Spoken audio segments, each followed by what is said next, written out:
They're still hardliners as far as, the 9/11 Commission report. When you go in that museum, it's on every desk. It's like their Bible, and you feel like you're in this temple to the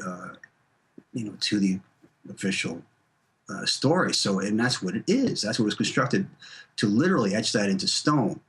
And I actually said to them at one point, before we etch this into stone, the story into stone. Let's find out what happened. We don't know what happened, and so I think I made some inroads into, maybe softening their position a little bit, but it's a very difficult, audience to try to convince. I mean, these people are hardcore establishment people, and they were very nice to me, and they were very gracious, but that's a tough nut to crack. Right, exactly. So they didn't agree with you that there are some unanswered questions. It kind of reminds me of that piece that's right behind you there with the drilling down, Yeah, drilling down the idea and the official narrative into people. It is very hard to break through that paradigm. And obviously art is a very powerful way to do that and start letting people know it's okay to ask questions about the official story. And your piece is just really powerful. It ties in a lot of those unanswered questions. What do you think about the memorial itself? I know you emailed me your thoughts on the official design yeah. of the Well, of the memorial. yeah, I have a lot of thoughts about that. I just and I it wasn't until I actually went there, and you've been there, when you experience it, it's a visceral experience. I mean, it's a very dark monument. And Michael Arad, he's an Israeli who designed this, and it was a clever design using the footprint, to turn into these fountains that kind of go into this abyss. But the overall effect that he said he was trying to achieve was one of to show the feelings of loss and absence and death and destruction caused by 9/11. And it's very transparent, and he's very successful in my opinion, in conveying these feelings of death and destruction, because it's a dark monument. Hmm. You stare into that abyss, it doesn't reflect any light, and it seems like just this flow into like a hole into hell or something. I don't know. Right. It's a hole into it's a black hole. It's a black hole that everything is flowing into, and I mean, in some ways, it reminds me of a giant drain, we're just sucking down liberty and freedom and hope, and it's a very dark monument. And the fact that you're looking down into a hole, into a metaphor for a grave, which I'm sure is what he was thinking. It's a dark monument, and I think sadly it's a fitting monument to the legacy of 9/11. Right. It is a very sad. I mean, just being there, it really draws out sad and sort of dark emotions, which, when you want to be reflective of what happened there, the tragedy, obviously that is, it is all encompassing. That feeling is definitely, you cannot escape that feeling when you're there at the memorial.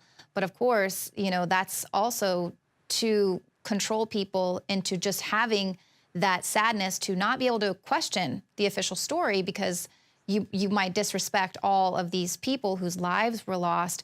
Actually, they have the unidentified human remains are Yeah, actually there at World Trade Center 1. They're interred at the bottom of the North Tower footprint. So, I mean, that I think that's I know, dark. I know, it's very dark, but I think what disrespects the families and the victims of this horrible tragedy is not giving them the truth, Hmm. answering the questions, from architects and engineers of 9/11 truth, and not answering. They Building 7's not even in the museum. There's nothing about it. Right. So, conveniently, we're not going to talk about that because it makes no sense that this 50-story building falls perfectly into this footprint from a small fire. It's never happened. The fire was out. Richard Gage explains it. Can't possibly happen according to the laws of physics on planet Earth. Those 80 columns that had no resistance and just magically vanished so this thing could fall at free fall speed. We're talking about physics here. You can have all kinds of theories, but you can't argue Newtonian physics on planet Earth. There's only one way they work.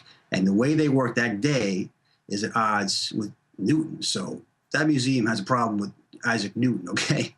And and like I say, this is the ultimate disrespect to the whole world, to America, to Americans, to the victims, to their families, not telling them the truth, not giving them a satisfactory investigation. You Right. know, I mean, to me, that's the ultimate disrespect, not questioning this ridiculous report as if it's some, Bible handed down from God. It's not. I mean, they wanted Henry Kissinger to lead that report originally. Remember that? Oh, goodness. That was their first choice. So that shows you, you really think it was an effort to get to the truth, to put Henry Kissinger, known war criminal and liar, guy who gave us carpet bombing in Cambodia and, 3 million dead in Indochina and 60,000 American guys dead for nothing. I mean, this is the guy you put in charge. This is the guy, he comes in as a fixer. He comes in and, cleans up the mess and makes the lies palpable to the masses. Right, exactly. And, a lot of those people involved definitely want to do that.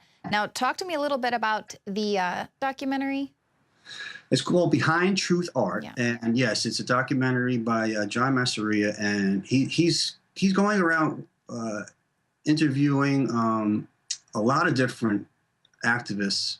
We've interviewed Gerald Celente and Richard Gage and a lot of other guys in the truth movement and people who are political activists and kind of alt media personalities, and trying to see, get to their personal stories, like what's the sacrifices they've made. Anybody who's in 9/11 truth movement has made sacrifices, on a personal level and professional level, because it's an unpopular position to take, and it takes a toll on you emotionally, with your family, with your friends, and professionally, and so it's an interesting story. And I don't think it's been adequately told, and I hope this movie, gets to the heart of something that I know John wants to get to the heart of, the real human stories here, and the people that make these sacrifices. I mean, when people make sacrifices like the thousands of architects and engineers, you got to listen to these guys. They're not getting paid to do this. As a matter of fact, they're making a great sacrifice, and they're putting their reputation and their career on the line to give you this information. These are very serious people. You have to listen to them. I mean, you have to hear them out. And when you do, you have to be convinced, because they have nothing to gain and everything to lose by giving this information. And they're doing it because, for one reason, they're men of conscience and they're women of conscience, and they're people who are honest people and have the integrity to say, I don't care. Like you said, I don't care where the chips fall, where they may. This is the truth. Absolutely. I think that's why we had our interview with Rudy Dent, the firefighter that was there, saw World Trade Center 7 come down. That video has already gotten over 500,000 hits. It was so powerful because people were, here's someone, just like you say, he's got nothing to gain. He wasn't paid for that interview. He's not selling a book or anything like that. He just wants people to know what he saw. So it's, it's now 13 years later. It's time for people to have the freedom to be able to ask questions, these unanswered questions that just don't make sense, and to not be ostracized or made to feel like they're being disrespectful to all of those people who lost their lives that day. That's right. And these questions need to be answered. And there's some great people, brave people doing it. There's 9/11 Truth Movement on Facebook. I think they do a great job. If people want to get information, real and factual information about what happened that day, there's architects and engineers for 9/11 Truth. There's so many people out there, and they're just trying to find out what happened. And like you say, that is, to me, the core of what, being an independent, free-thinking person is, and as every American has the right to ask these questions. So let's move forward, and let's hope. The other thing that's interesting to me is a lot more people are open to these ideas than they were just 5 years ago. I have people that have seen that video that 10 years ago, they would have said that was nuts. They probably never would have talked to me again. And now they're more open-minded, because now they know, did the government lie to us about Iraq? Did they lie to us about spying on all of us? Yeah, they lied to us about a lot of things. So people are starting to look around, even the most mainstream people, and say, well, yeah, they lied to us about all these serious things, wars and, spying and destroying our civil liberties. And so what else are they lying about? Right. Yeah, well, thank you, because I know that you were a witness to the events of 9/11. You said that day changed your life and the focus of your art forever. And so hopefully this piece, being in the 9/11 museum, will help to break through that whole official narrative, break through the paradigm, and crack open some minds. So thank you so much for joining us here today again, Anthony, and we look forward to speaking with you soon.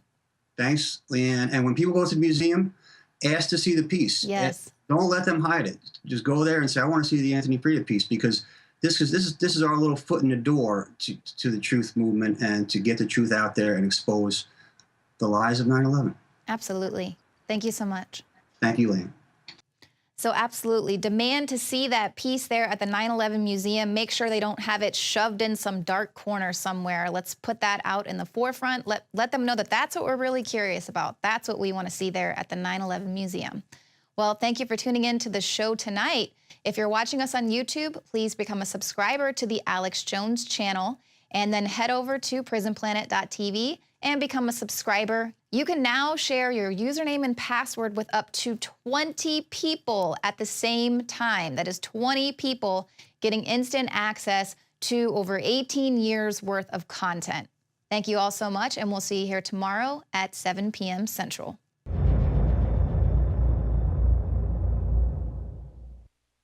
Celebrate the spirit of freedom and liberty upon which our nation was founded at INFOWARSshop.com. Molon Lave is ancient Greek for come and take it. This popular design combines both classic Greek Spartan imagery with modern M16 assault rifles. Now available in women's tees and proudly made in the USA. Celebrate the spirit of 1776 with the George Washington brass belt buckle or this incredibly sharp-looking 1776 hat. Badass. And be sure to check out the new arrivals at INFOWARS Life, where you can prepare your body to perform at peak levels with Survival Shield, Nascent Iodine, Super Male Vitality, and Fluoride Shield. And wake up, America. Immune Support Blend is the healthy choice for the gourmet coffee lover. So get incredibly high-quality, freedom-based products and help fund the revolution at INFOWARSshop.com. You are watching the INFOWARS Nightly News, which airs 7 p.m. Central at INFOWARSnews.com. Members can share their passcodes with up to 11 other people, and your support is helping us defend liberty worldwide.